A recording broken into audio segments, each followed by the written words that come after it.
आज हम श्री हित हरिवंश गोस्वामी जी के चरित्र का आपसे वर्णन करेंगे। यह लगभग 500 वर्ष पुरानी बात है। उस समय वृंदावन के आध्यात्मिक आकाश में अनेकों ज्योतिर्मय नक्षत्र उदित हो चुके थे। हर किसी ने प्रभु की प्राप्ति के हेतु संसार को त्याग दिया था और कौपीनधारी विरक्त वैष्णव का वेश ग्रहण किया हुआ था। त्याग और वैराग्य की इन मूर्तियों के माध्यम से रसोपासना का मार्ग प्रशस्त करना ही भगवान का चरम उद्देश्य था।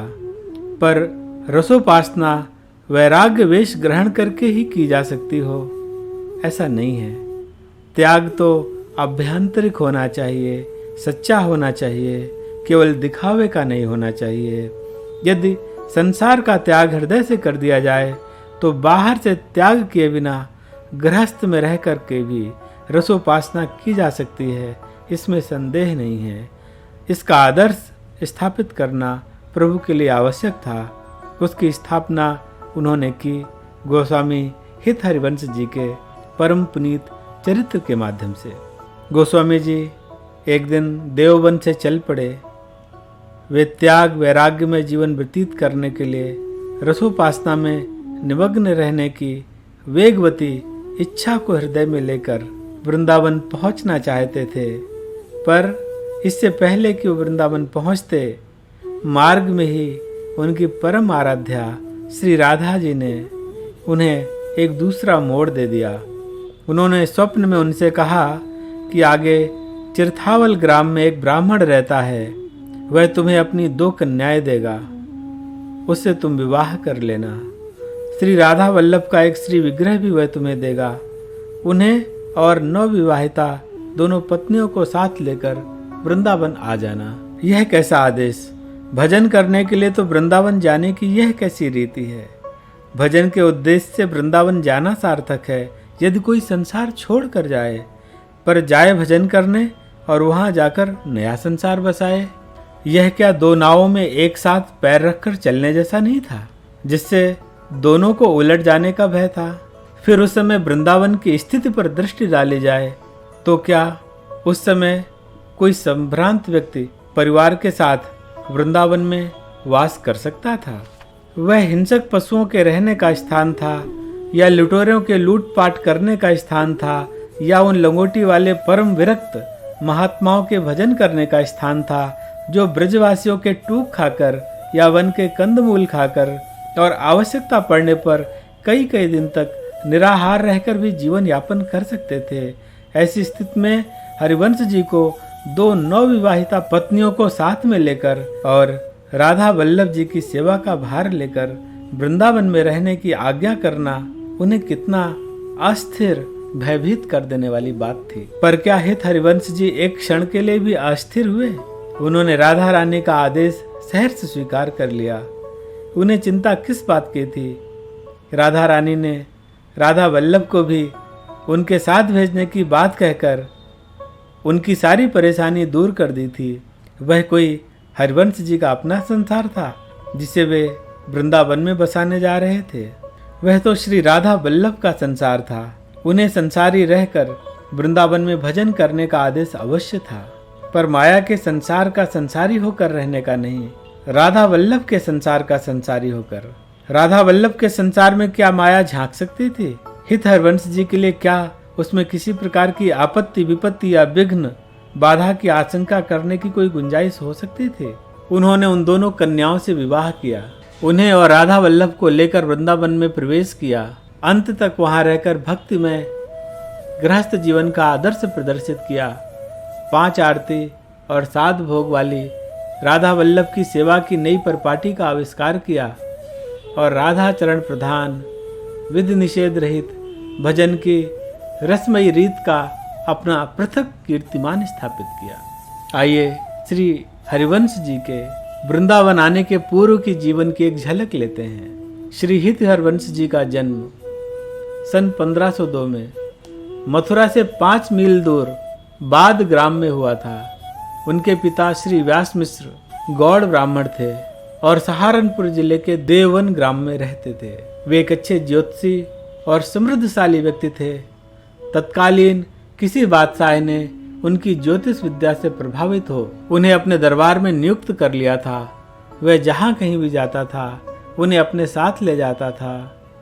एक बार बादशाह आगरा जा रहा था। व्यास मिश्र जी और उनकी पत्नी श्रीमती तारा रानी उसके साथ थे। तारा रानी गर्भवती थीं और प्रसव काल निकट था, इसलिए मिश्र जी बादशाह का साथ छोड़ मार्ग में बाद ग्राम में रुक गए। वहीं हित हरिवंश जी का जन्म हुआ। जन्म के पश्चात हित हरिवंश जी का शैशव और वृंदावन आने के पूर्व का सारा जीवन देववन में ही बीता। जन्म के पश्चात 6 महीने तक उनके पिता उन्हें लेकर ब्रजमंडल में रहे। ब्रज यात्रा के समय श्री हरिवंश जी अबोध शिशु ही थे। उसी अल्पायु में आपके श्रीमुख से संस्कृत भाषा में श्री राधा सुधा निधि का प्रादुर्भाव हुआ। जब हरिवंश जी 5 वर्ष के हुए, एक दिन अपने पिता के बगीचे में खेलते समय उन्हें प्रेरणा हुई कि वहाँ कुएं के भीतर एक श्री विग्रह है। उसी समय वे कुएं में कूद पड़े और श्री विग्रह को अंक में भरकर ले आए। उसका नाम उन्होंने श्री रंगीलाल रखा और घर के मंदिर में उनकी प्रतिष्ठा कर अपनी पद्धति से उनकी पूजा और सेवा करने लगे। इस प्रकार अलौकिक घटनाओं से हरिवंश जी के बालपने में ही उनका स्वरूप प्रकट होने लगा। लोग जान गए कि वे साधारण बालक नहीं, कोई दिव्य विभूति हैं जो किसी विशेष उद्देश्य की पूर्ति के लिए संसार में प्रकट हुए हैं। राधा वल्लभ संप्रदाय में उन्हें श्री कृष्ण की वंशी का अवतार माना जाता है। बालपने में ही एक अलौकिक रीति से हरिवंश जी को श्री राधा से गुरुमंत्र की प्राप्ति हुई। राधा रानी ने एक दिन स्वप्न में उनसे कहा कि तुम्हारे घर के बाहर पीपल के पेड़ की सबसे ऊंची डाल पर एक अरुण वर्ण के पत्ते पर जुगल मंत्र अंकित है, उसे अपने दीक्षा मंत्र के रूप में ग्रहण करो। हरिवंश जी ने पेड़ में चढ़कर उस मंत्र को ग्रहण किया। 16 वर्ष की आयु में हरिवंश जी का रुक्मणी देवी से विवाह हुआ। वैवाहिक जीवन एक सद्गृहस्थ की तरह व्यतीत करते हुए रंगीलाल जी की सेवा में आप तल्लीन रहे। परिवार के प्रति न तो आपकी अनुरक्ति थी न विरक्ति। जो भी आसक्ति अनुरक्ति थी वह रंगीलाल जी के प्रति थी। पहले हरिवंश जी की माता श्रीमती तारा रानी प्रभु धाम को गईं। उसके पश्चात उनके पिता श्री व्यास मिश्र जी ने भी निकुंज में प्रवेश किया। पिता के अंतर्धान के पश्चात बादशाह ने हरिवंश जी को अपने दरबार में उनके स्थान पर नियुक्त करना चाहा, पर उन्होंने स्वीकार नहीं किया। उन्हें अब ब्रजभूमि का विशेष आकर्षण होने लगा था। मार्ग में राधा रानी की इच्छा से राधा वल्लभ जी के श्री विग्रह को प्राप्त कर और कृष्णदासी और मनोहरी नाम की 2 ब्राह्मण कन्याओं से विवाह कर वे अपने नए संसार के साथ वृंदावन पहुंचे।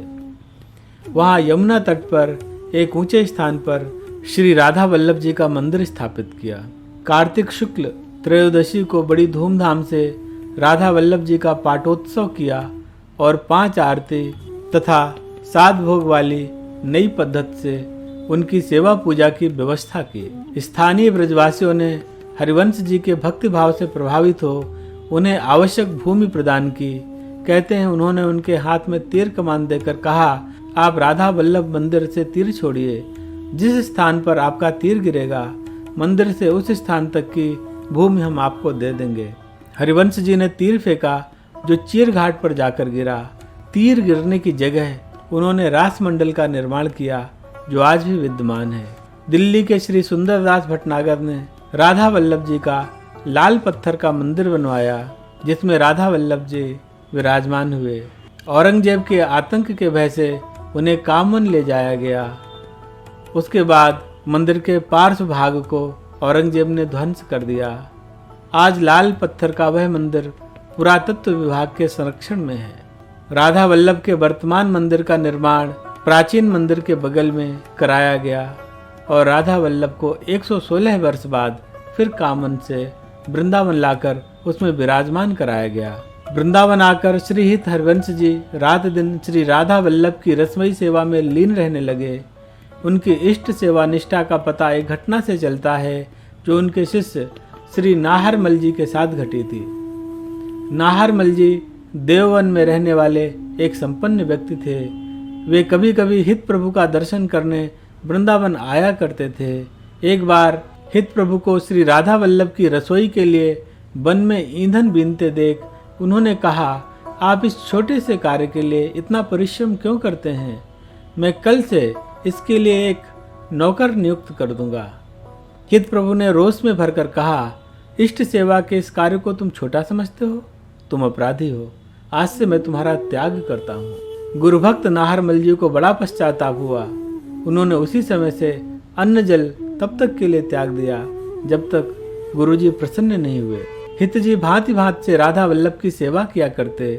वे सुंदर पदावलियों से उनके गुण लीलादि का वर्णन करते और रात दिन गागा कर उन्हें रिझाने की चेष्टा किया करते थे, जैसे उनका और कोई काम ही न रहा हो।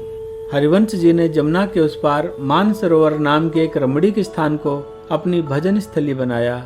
वे कभी कभी वहां निर्जन में जाकर भजन किया करते।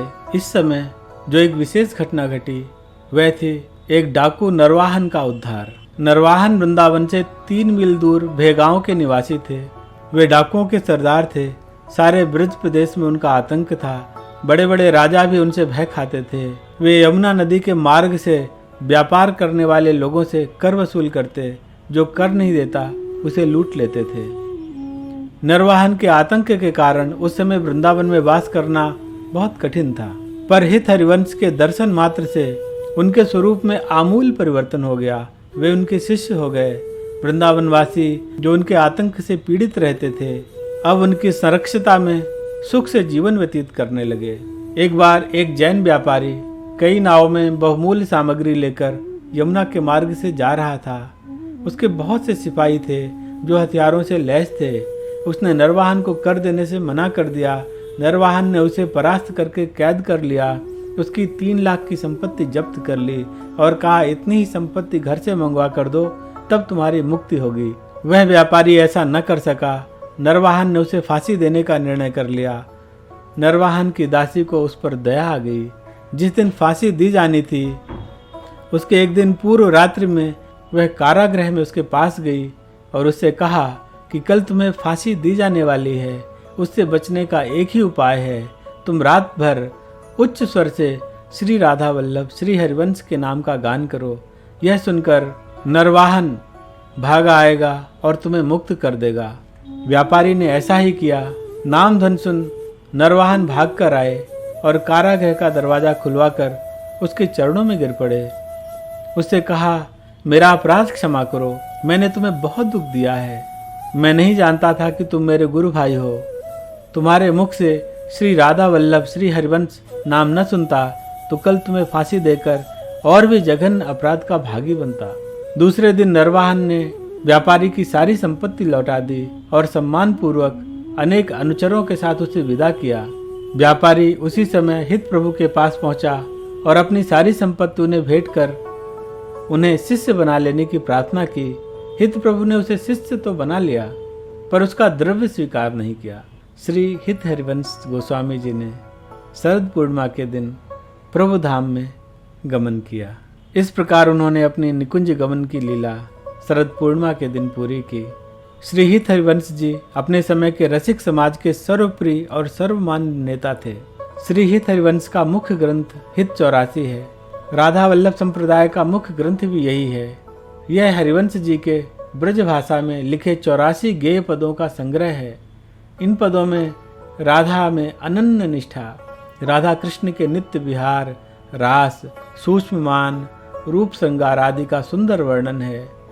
काव्य सौष्ठव और उज्ज्वल मधुर रस के वर्णन की दृष्टि से ये पद अद्वितीय हैं। इनकी तुलना अक्सर जयदेव गोस्वामी की पदावलियों से की जाती है। स्फुट वाणी के नाम से प्रसिद्ध श्री हित हरिवंश के 27 पद और भी हैं जिनका संबंध हित 84 की अपेक्षा राधा वल्लभी सिद्धांत से अधिक है। इसके अतिरिक्त यमुनाष्टक और राधा सुधा निधि 2 संस्कृत रचनाएं भी राधा वल्लभ संप्रदाय में श्री हित हरिवंश की मानी जाती हैं। राधा सुधा निधि 272 श्लोकों का स्तोत्र काव्य है।